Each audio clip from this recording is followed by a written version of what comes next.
जासूसी गुब्बारे के बाद यूएस ने फिर गिराया फ्लाइंग ऑब्जेक्ट। संदिग्ध चीज पर व्हाइट हाउस के प्रवक्ता जॉन किर्बी का बयान। अलास्का के आसमान में फाइटर जेट ने गिराया फ्लाइंग ऑब्जेक्ट। फ्लाइंग ऑब्जेक्ट से विमानों को हो सकता था खतरा। कुछ दिन पहले ही अमेरिका ने गिराया था चीनी गुब्बारा।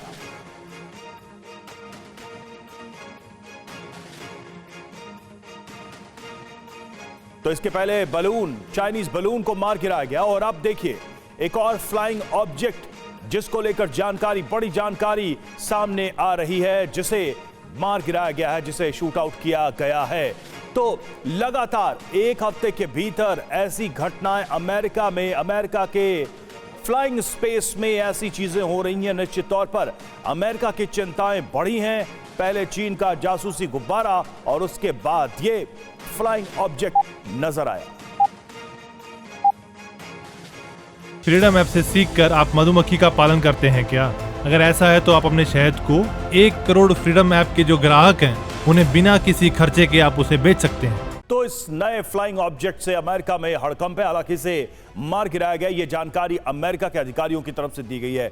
महत्वपूर्ण बातें इससे जुड़ी हुई आइए जान लेते हैं। अमेरिका ने फाइटर जेट से इस फ्लाइंग ऑब्जेक्ट को मार गिराया है, इस फ्लाइंग ऑब्जेक्ट को डिस्ट्रॉय किया है। फ्लाइंग ऑब्जेक्ट को अलास्का के तट पर मार गिराया गया और बाइडेन के आदेश के बाद फाइटर जेट से इसे मार गिराया गया। तो ये अहम जानकारियां इसके संबंध में सामने आ रही हैं। अलास्का में 40,000 फीट की ऊंचाई पर यह फ्लाइंग ऑब्जेक्ट दिखा था।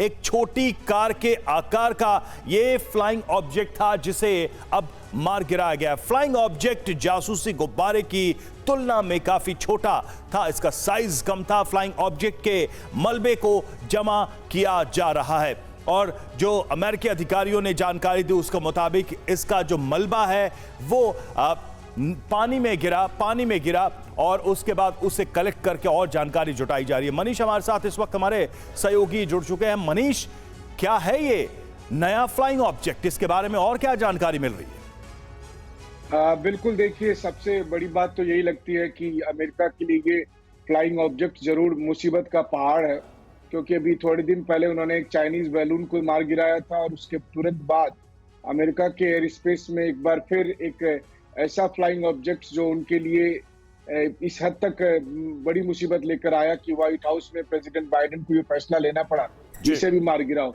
और जितने दिन तक ये अमेरिका के एयर स्पेस में रहेगा बाइडेन के लिए और बड़ी चुनौती बनकर रहेगा। और इससे पहले कि ट्रंप या दूसरे और लोग बाइडेन के नेतृत्व पर सवाल उठाए उससे पहले ही इसे मार गिराओ।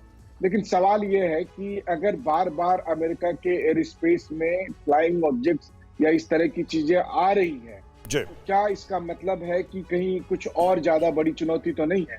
और अगर है तो फिर अमेरिका इसका किस तरह से जवाब देगा कि उसके एयर स्पेस मनीष, क्या अमेरिका के एयर स्पेस के सर्विलांस का भी मुद्दा, इशू सामने आ रहा है? क्योंकि अगर ये चीजें हो रही हैं, फ्रीक्वेंटली हो रही हैं और आने के बाद पता चल रही हैं, तो इसका मतलब कहीं ना कहीं बड़ा लूप होल है। बिल्कुल, जी हाँ। अगर उनके एयर स्पेस में कोई ऐसी चीजें हैं जिनके बारे में उन्हें नहीं पता है, हालांकि ये भी मानकर चला जाए कि अमेरिका एक बड़ा मुल्क है और इस तरह की चीजें कोई डोमेस्टिक इसमें जरूर संसाधन का इस्तेमाल हो रहा होगा, लेकिन इसके बावजूद भी अगर इसमें सर्विलांस हो रही हैं और खास करके बहुत स्ट्रेटेजिक लोकेशंस पर ये सब इस तरह की फ्लाइंग ऑब्जेक्ट्स पाई जा रही हैं, तो ये निश्चित तौर पर अमेरिका के लिए खतरे का संकेत है। और आप देखिए कि कहाँ तो अमेरिका ये कह रहा था कि वो ताइवान के एयर स्पेस को बचा कर रखेगा और यहाँ खुद उसके एयर स्पेस को बचाए रखना एक बड़ी चुनौती है। शुक्रिया मनीष, आपका हमसे जुड़ने के लिए, हमसे बातचीत करने के लिए। फ्रीडम ऐप से सीखकर आप मधुमक्खी का पालन करते हैं क्या? अगर ऐसा है तो आप अपने शहद को 1 करोड़ फ्रीडम ऐप के जो ग्राहक हैं उन्हें बिना किसी खर्चे के आप उसे बेच सकते हैं।